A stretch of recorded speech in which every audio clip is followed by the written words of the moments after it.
Assalamualaikum class 6. Today it is Tuesday. Day is 23rd of June 2020 and subject is social studies. Class is 6. Okay, so the topic which we were dealing before this in our previous weeks was chapter number 11, that is about the industries and industrial development. और उसमें हमने एक चीज़ बहुत common पढ़ी थी कि raw materials अगर country के अंदर ही अवेलेबल हों so that is very much useful, क्योंकि आपको बाहर से इंपोर्ट नहीं करने पड़ते. Okay, so today we will study about another important industry, that is the steel. It is said that the steel and cement are two of the most important products in the modern world. कौन कौन से हैं? Steel and cement. यानी कि आप देखें modern world में steel और सीमेंट, घर भी आप बना रहे हो तो उसमें भी आप सीमेंट और स्टील दोनों चीज़ें यूज़ कर रहे होते हो. स्टील और the goods which are made from the steel such as vehicle, transport items and machinery form 28% of Pakistan import. यानी कि हमारी इम्पोर्ट का कितना परसेंट है? 28. Steel is made by blowing the air through the molten iron. यानी कि iron melt होती है, उसमें एयर ब्लो करते हैं so that the impurities are burned out in the great sheet of flame. और जब आप ऑब्वियसली उसको एयर दोगे, धुआं दोगे, तो वो जल जाएंगी. The iron ore and coal found in Pakistan are not suitable for making the steel, so all the raw materials are imported. यानी कि हम जो इसके रॉ मटेरियल्स हैं, रॉ मटेरियल कौन सा है? जो कच्चा मटेरियल है, तो यानी कि मोल्टन आयरन. तो मोल्टन आयरन चूँकि हमारे कंट्री में इतनी खुली अवेलेबल नहीं है, तो हमें उसको ज़्यादा से ज़्यादा दूसरे कंट्री से मंगवाना पड़ता है या इम्पोर्ट करना पड़ता है ताकि हम स्टील बना सकें. और इसमें से हम फिर एयर को, हॉट एयर को ब्लो करते हैं ताकि ये इम्प्योरिटीज़ जो हैं वो जल जाती हैं. At Karachi there is a giant steel plant which is covering 600 hectares with 100 more hectares all around for factories which depend upon the steel for pipe, girders, part of the vehicles etcetera. ठीक है, कराची में एक बहुत बड़ी steel की factory है, लेकिन nowadays they are trying to close it down. तो ये स्टील फैक्ट्री जो है ये तकरीबन हमारी ज़रूरियात पूरी करती थी. और इसमें बहुत सारी चीज़ें जो हैं, जैसे कि पाइप हो गए, गर्डर क्या होते हैं जो घरों में लोहे की छत वगैरह लगते हैं, और गाड़ियों के parts. The Karachi steel complex produces more than 1 million ton of steel a year. एक साल में टन से ज़्यादा, मिलियन टन से ज़्यादा स्टील बनती है. और टन हमने पढ़ा था कितना होता है? 1000 kgs होते हैं. There is another huge factory in Taxila which is set up with the Chinese assistant. यानी कि स्टील जो होती है, आयरन में से जब एयर ब्लो करते हैं तो वो उसमें से इम्प्योरिटीज़ को जला के जो एक चीज़ बनती है, that is known as the steel. ठीक है, एंड पाकिस्तान की स्टील में जो है रॉ मटेरियल अवेलेबल कम है. ठीक है, इसलिए हमें we have to import the raw material, यानी कि आयरन हमें बाहर वाले कंट्री से, बाहर से मंगवाना पड़ता है. अब ये देखें आप, स्टील के यूटेंसिल्स बने हुए हैं, और आप ये देखें मैकेनिकल कम्प्लेक्स है टेक्सला में, and this is the Pakistan Steel Mills in Karachi. ये बहुत बड़ी स्टील मिल है, आपको इन्फॉर्मेशन इससे रिलेटेड बहुत ज़्यादा मिल सकती है. ठीक हो गया.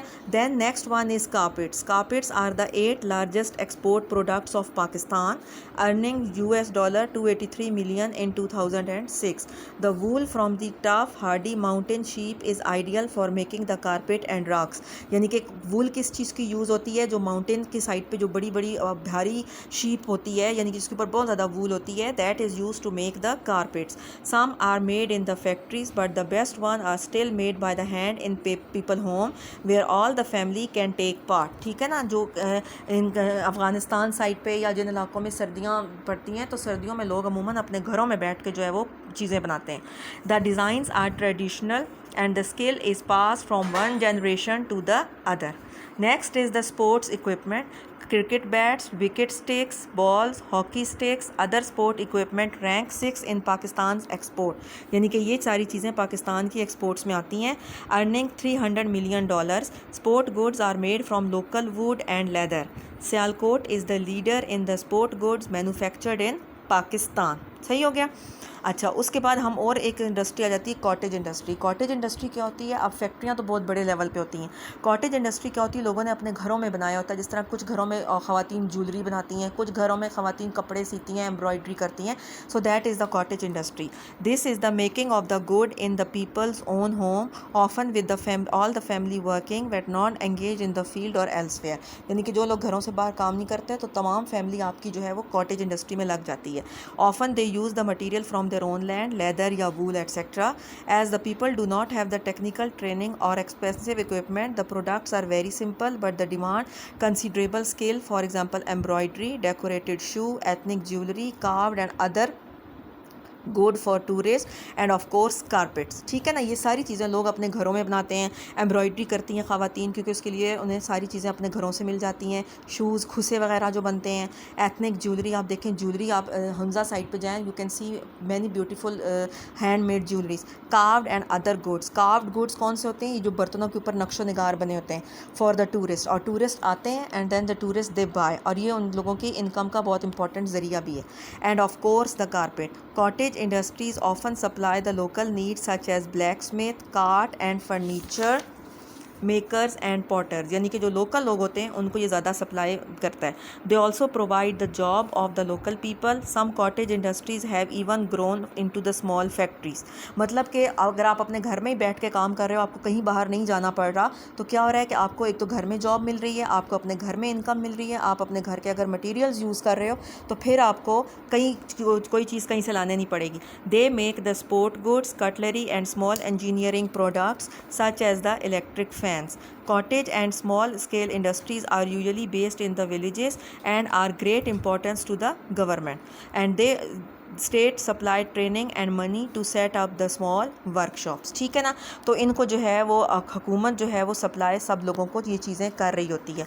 तो आज की जो हमारी चैप्टर का एंड हुआ है वो कहाँ पे हमने स्टार्ट किया था? स्टील से। स्टील जो है वो आयरन में जब हम हॉट एयर को ब्लो करते हैं जिस ताकि उसकी इम्प्योरिटीज़ बर्न कर जाएँ, then it becomes the steel. Then carpets, carpet जो है वो अमूमन लोग कॉटेज इंडस्ट्रीज़ में भी यूज़ करते हैं, और कारपेट्स जो है वो वूल घरों की जो उनकी अपनी शीट्स होती हैं उनसे वो यूज़ करते हैं। स्पोर्ट्स इक्विपमेंट के लिए हमारे पास सियालकोट लीडिंग है। दैन कॉटेज इंडस्ट्रीज़ में हमारे पास बहुत सारे एरियाज़ हैं पाकिस्तान के जहाँ पे लोग घरों से बाहर जाके पूरी फैमिली काम नहीं करती, so they sit at their homes and they do the work by sitting at their Holmes.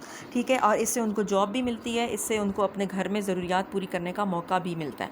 Okay, now have a look at the questions. इसमें से हम क्वेश्चंस कर भी काफ़ी सारे चुके हैं। अच्छा, अब क्वेश्चंस की सीक्वेंस इस चैप्टर के हिसाब से ज़रा अगर आप अपनी बुक पे देख लें तो जिस तरह मैंने आपको करवाया हुआ है उस हिसाब से अगर आप इसकी सीक्वेंस देखें।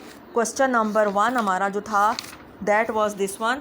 This is question number 1. Why is it important for a country to develop industry possible? Number 2. Why is it a good idea to use as much home produced raw material as possible? Then describe the process by which the raw cotton is converted into yarn. ठीक है, ये 3 हमारे हो गए।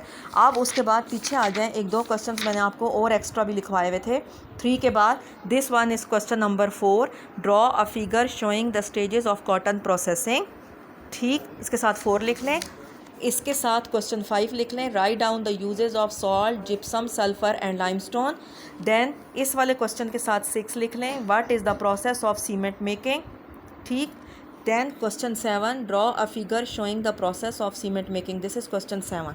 तो अब हमारा जो अगला क्वेश्चन होगा ये होगा क्वेश्चन नंबर 8, 9, 10, 11 और 12। ठीक हो गया उस सीक्वेंस में। सो अब आ जाए क्वेश्चन नंबर 8 की तरफ। क्वेश्चन नंबर 8 हमारा क्या था?